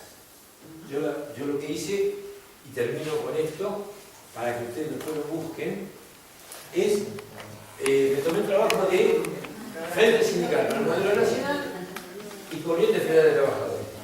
Si ustedes leen eso, ya mañana vamos con el ministro, enviamos la carta, ya está. Ahí está. Si ustedes leen, las cosas que piden son todas cuestiones que vienen de antes, que se plantearon en los programas de la Secretaría históricos, no con la radicalización, porque esto es emergencia, que tenía el plan de Huerta Grande, la FARC y todo eso, pero sí con cosas concretas, palabras que decían ahí, yo para no entenderme, emergencia ocupacional, alimentaria y sanitaria. Esas tres emergencias son importantísimas porque una tiene que garantizar el abastecimiento, la ocupacional tiene que prohibir, después está operativo eso, ¿no? Que se aplique la que se había votado y que vetó este señor, y la sanitaria también, que es los medicamentos, por ejemplo, los jubilados, todo eso. Son tres cosas de una que tendrían que ser. Bueno, el otro son los que piden la CGT, todo que funcione de vuelta el sistema de negociación y la persecución a los sindicatos que quieren, ¿no? Esos son 6 puntos que se plantearon ahí. Derogación de la reforma previsional, que esta hay que aprobar, aumento de las jubilaciones, las tarifas de servicio que se aprobó por ley y la vetó, Congreso de la Nación vetada por el presidente, regulación y control del dicto. Una aclaración a todos que están sacando fotos. Está en la página, ¿eh? Sí, perdón. Bueno, no, yo digo es que esto está escrito hace una semana, 2 semanas. Es importantísimo que haya un plan de objetivos en caso de transición, por la buena o por la mala, digamos, no sé. Pero si en caso de transición no tiene plan. Derogación de la reforma tributaria, nuevo esquema tributario progresivo, que es lo que fuimos a ver, que hay historia para hacerlo. No al impuesto al trabajo, o sea que ganancias no sigan siendo aumentadas. Cambio absoluto de la política, bueno, esto lo pusieron los sindicatos de aerolíneas, todos están vendiendo todas las esquemas. Bueno, esos 6 puntos son lo más importante es, cuando dice emergencia, ahí hay que fijarse que significa la intervención directa de toda la situación. O sea, si hay desabastecimiento, yo no lo dejo, yo tengo que manejar la Secretaría de Comercio y la fuerza pública, para que me vengan los bienes, que no me los escondan, porque eso ya pasó. Acuérdense, 70 el azúcar que no se encontraba, digamos, esconden, ¿no? Lo que le pasó a Allende le pasó algo muy estúpido, pero en Chile no llegaban los chupetes.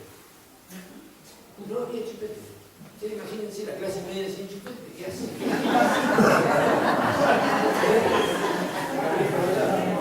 No había chupete. No había la goma para hacer chupete, no se la comieron. Sin vasito de Tacuba y sin cartón. Bueno, pero esas cosas no es que buscan, el tipo que se dedica, ¿no?, al daño estratégico. Bueno, ¿qué pasa? Implementación. Es primero las 6 medidas del plan, ahí que se empezamos. Segundo, implementación. No podemos frenar la fuga de capital. No, otra vez cerrar el cepo. No sé cómo lo llamaré, pontémosle otro nombre.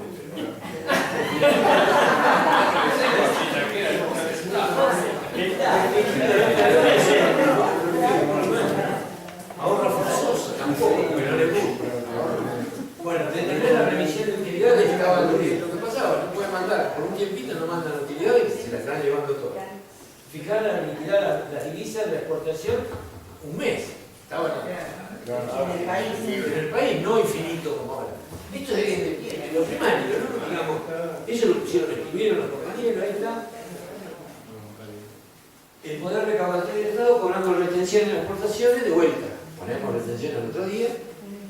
Cobrar impuesto de complemento de título de deuda soberana es un impuesto que nosotros decíamos a la transferencia del mercado, en todos los mercados. La transferencia, porque esto lo discutimos, por la globalización, hay un impuesto que se llamaba la tasa Tobin, que era a la transferencia para evitar la movilidad de capital que se va de un día para otro. Entonces una tasa que los cargara a la transferencia esa, ¿no? De manera que una tasa chica que si transferían 10 veces en un día, cada vez más grande se le hacía. Esa es la tasa Tobin. En realidad, la transferencia es un impuesto que no tiene, digamos, tiene un directo, el que lo paga es el que tiene plata, lo paga para hacer la transferencia.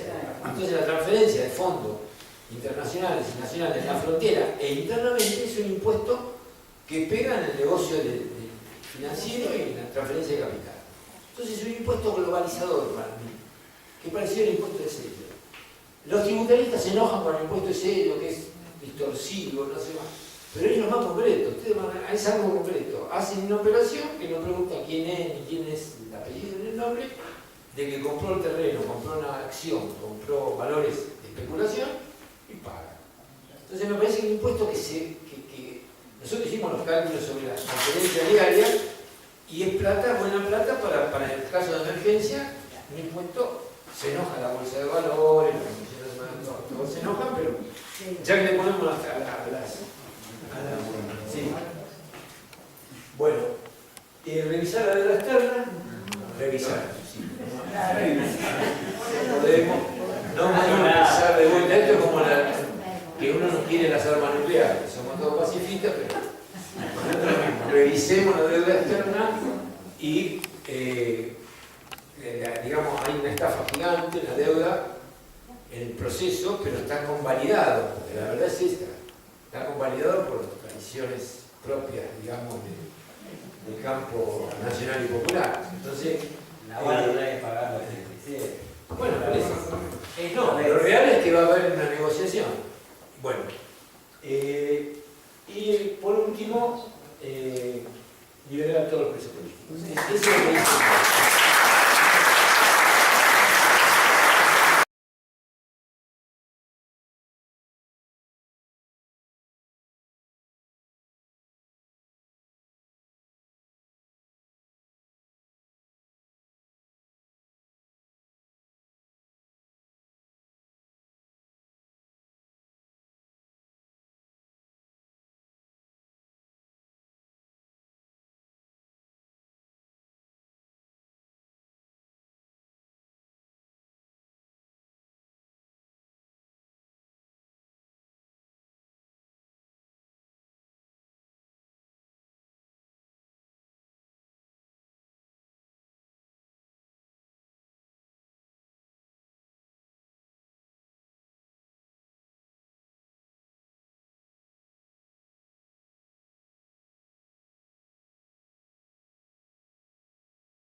moneda, etcétera. Pregunto. No, porque la discusión que quieren hacer los medios es que la inflación se genera por los billetes emitidos.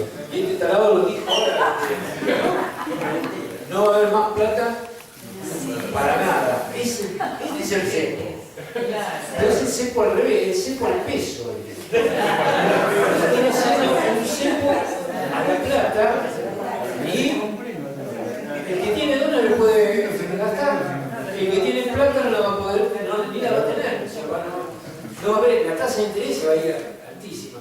Entonces la inflación, desde el punto de vista de la estructura económica argentina, es lo que nosotros llamamos estructural, porque hay una disputa de poder de los dueños de los medios de producción, donde la imagen es, ustedes imagínense que cada sector pelea con su precio. La lanza es el precio de su producto. El carnicero va por la carne, el panadero va por el pan, el dueño de la harina va por la harina. Esa es la pelea verdadera. Como eso no es democrático, es estructura de poder, la verdad es que está concentrado en 200 CEOs que dependen de menos todavía capital concentrado, que son los que fijan a los precios. Entonces la primera discusión es que la negociación porque si no se para esa impunidad en la suba de precios de los CEOs, no se para la inflación. No es un problema de cantidad de moneda, es un problema de conflicto de negociación con la estructura de poder. Por eso está la estructura de poder que yo planteaba ahí como el sistema de poder de policía. La reunión, para mí, y esto lo discutimos nosotros, es el grupo Techín se sienta, no con el director de comercio, se sienta con el director de comercio, con el director de la FIP, con la estructura que autoriza las marcas y patentes, con el que financia y deja pasar, con el aduano, con el que deja pasar las importaciones.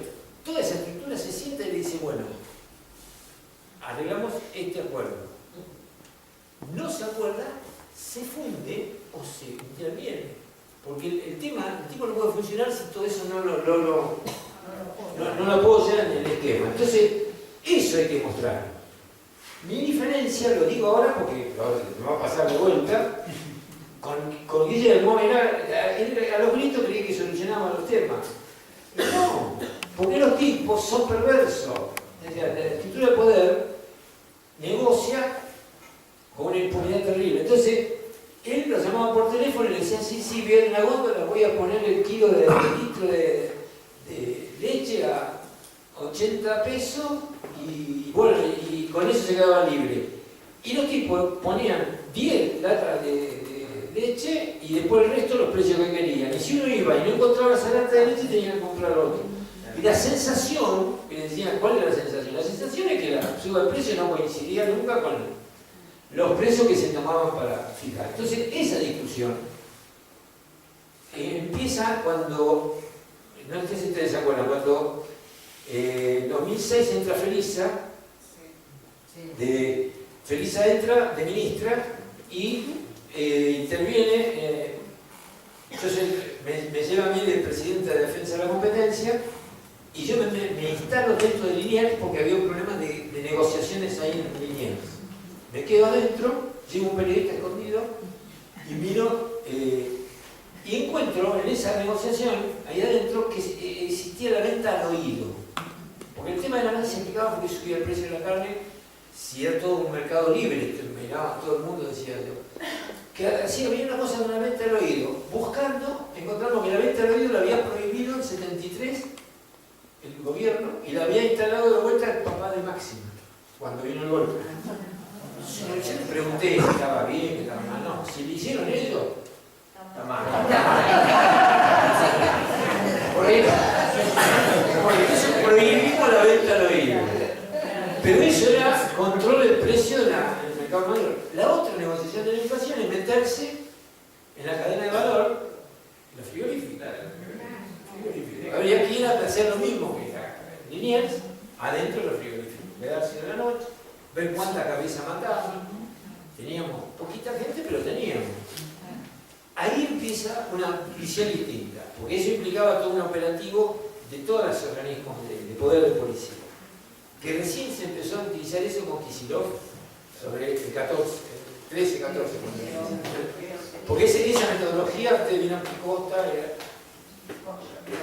Costa era de defensa de la competencia, y había una negociación del uso del poder de policía donde el tipo sabía que si no había acuerdo no le pasaba lo que importaba, no podía sacar tranquilo las cosas. Ese es un trabajo superior de organización popular y de los compañeros que están ahí. Porque la otra es la heroica de esa, de los gritos, qué sé yo, salgo por televisión y los tipos, eso, si no hay sanción, porque esto es así, no hay sanción, y no hay riesgo de que pierda plata, no se puede. Entonces, mi visión de la inflación es esa, hay que meterse en la cadena de valor y conflicto institucional, no personal. Pepe, hacemos la última pregunta, quedan 10 minutitos. Acá la señora hace la última pregunta, como en esto vos terminás. En todo caso, si alguno tiene alguna inquietud más, Pepe se queda un rato charlando porque tengan alguna otra inquietud, ¿les parece? Para ser respetuosos del horario. Mira, mi pregunta a lo mejor es un poco ingenua, pero quiero saber por qué nos pasó esto que nos pasó ahora en 2 años y medio, o sea, que cualquiera puede gobernar este país de forma tan irresponsable, endeudándonos de tal forma, arrasando con el destino de la vida de la mayoría de la gente. ¿Y dónde está la legalidad de todo esto? La ilegalidad. ¿Y cuáles son las instituciones que lo controlan o tendrían que controlar? Bueno, este es un problema, pero yo en esta discusión la hemos tenido en el gobierno en un tema que no nos pusimos de acuerdo todavía porque me siguen criticando y todo. A mí me tocó a llevar al recinto la ley antiterrorista, ¿no? La ley antiterrorista. La ley antiterrorista es presión internacional que había que aprobarla. Y en la discusión saltaba esta situación, que había que tener a nivel internacional para quedarse en el G20 una ley antiterrorista. Entonces, la hicimos, lo cuento acá porque también lo discutimos con Berbisky era de los más críticos, no quería ninguna ley antiterrorista, pero si no teníamos ley antiterrorista nos echaban del G20, porque teníamos que estar ahí. Entonces, nosotros hicimos una ley antiterrorista al uso nuestro, o sea, que incluía, en esa línea, incluye todavía, dice que saberlo, todos los delitos, no solo los delitos de estos de tipificados de terroristas que quiere Estados Unidos, que se termina con un turbante preso, digamos, sino los delitos económicos también. Nosotros metimos los delitos económicos y definimos que en un agravante de todos los delitos que había en el Código Penal. Un agravante que generaba 2 cosas. La imposibilidad del Estado de hacer o dejar de hacer algo, si uno hacía un secuestro, por ejemplo, secuestro extorsivo, que lo usaba para que el Estado no dejara de hacerlo, o aterrorizar a la población, y ya lo de huello y lo tiró a la calle. Eso era terrorismo, la definición de terrorismo. Pero abarcaba todos los delitos del código. Cuando se lo planteamos a los del GAFI esto, en la discusión le digo, miren, nosotros tenemos un problema con los delitos económicos, no tiene sanción, se derogó la ley de subversión, recordar ustedes, la ley de subversión económica, se deroga a pedido del fondo, a Dualde. La ley de subversión económica la habían sacado los militares, pero en el 2001 iban presos todos los banqueros que se habían llevado los fondos de los costos. Entonces el fondo monetario pidió derogar la ley de subversión económica y Cristina vota en contra en esa discusión, fuera del bloque. Y Dualde saca, por un voto deroga la ley de subversión. O sea que los delitos económicos se habían quedado sin sanción. Nosotros no decimos nada, discutimos con el GAFI y le decimos, nosotros podemos poner esto, porque esto es una cosa que no contradice lo internacional, pero a nosotros que no tenemos una laguna con los delitos económicos. Entonces me dicen los tipos en la reunión, pueden hacerlo, porque no contradice con nosotros, pero no lo digan, porque es muy probable que no lo saquen ustedes. Porque eso no dice. La derecha no va a querer, muchachos, me dice. No, pero entonces no hicimos nada, no hicimos ruido, Pero pusimos el delito económico y el congelamiento de bienes a los terroristas. Y nos agarramos de la rutina rusa, china y demás, de que los terroristas son los de las Naciones Unidas, pero después los terroristas son los que tenemos en Naciones Unidas, que es un acuerdo de todos los países, pero después cada país tiene los terroristas que son venezolanos. Entonces, ¿qué pasa? Nosotros los terroristas realmente existentes a la década pasada, los 14 años, eran los terroristas de Estado prófugos. No los detenidos que estaban bajo proceso, pero los prófugos son condenados por terroristas de Estado que tienen, están buscados.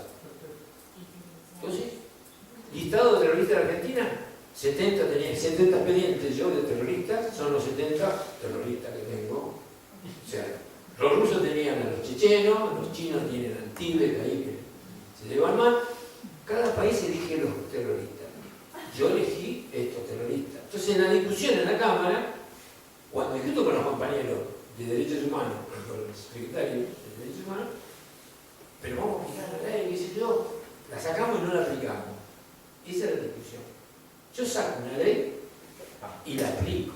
¿Sí? ¿Y por qué la aplico? Porque yo dirijo el objetivo de esa ley. Entonces, saco la ley y la uso. Porque había compañeros que planteaban de sotudo, que no la usamos la ley para que no entre en uso.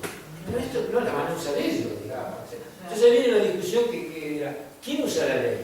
El que tiene el poder. El que tiene el poder está obligado a usarla, pero a veces se autocensura, que es lo que pasaba con la ley antiterrorista. Yo con ese esquema le congelamos los bienes y cayeron 18 presos. Cuando le congelamos los bienes de los 70, 18 cayeron presos porque se quedaron con las tarjetas de crédito que no las pudieron usar, las cuentas. Uno quedó parado en Colombia y otro cayó preso hace poco que era asesor de Sarkozy. Bueno, pero tenían al juez partido por la mitad. O sea, Bonadío no, porque no hay terroristas en este momento. Y Ollarvide dijo que sí. Y se congelaron. Y a nivel internacional pasó eso. Y lo que no pasó fue con algunos organismos de derechos humanos, compañeros que cuestionaban eso porque decían, ¿qué va a pasar? Esta ley, ¿qué va a pasar cuando nosotros no estemos en el poder? Mi visión, y se lo dije a ellos, muchachos, 73, 76, teníamos todo, la Constitución, las leyes, ya, no quedó nada. Si perdemos y no podemos controlar el poder, empecemos a correr, que es lo primero, y segundo, no. Pero no hay posibilidad de que haya legalidad en lo escrito. Yo creo que eso, por eso la disputa por la estructura de poder es fuerte, pero no hay que perderla. Si uno piensa lo que pasó, te dan ganas de matarse, digamos, porque teníamos tres estructuras de poder fuerte. El poder lo tienen ellos. Pudieron hacer eso porque accedieron, y estos sí, como son ejecutivos, de mando, y hacen negocio, y usaron todo el poder. Todo el poder, nosotros no hubiéramos sido capaces de nombrar por decreto la Suprema Corte, que es lo primero que tenemos que hacer en la próxima.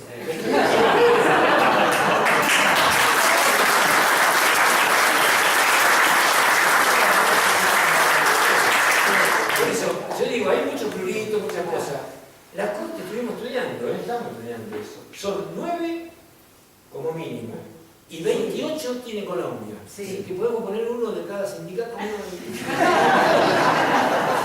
que ser, porque si no, ¿cómo hacemos la reforma? ¿Quién convoca la reforma constitucional? Esta Corte es imposible. Votamos un nuevo componente de esta Corte. Ellos ya lo saben que estamos pensando, porque escuchan los teléfonos, todo. Así que no hay que tener vergüenza. Es decir, que yo quiero una Corte que, porque fuimos muy puros. 5 y los 5, porque los 5 son bárbaros, qué sé yo, se planteó 9 queríamos, 4 más 1, Zaffaroni, zafaba. No.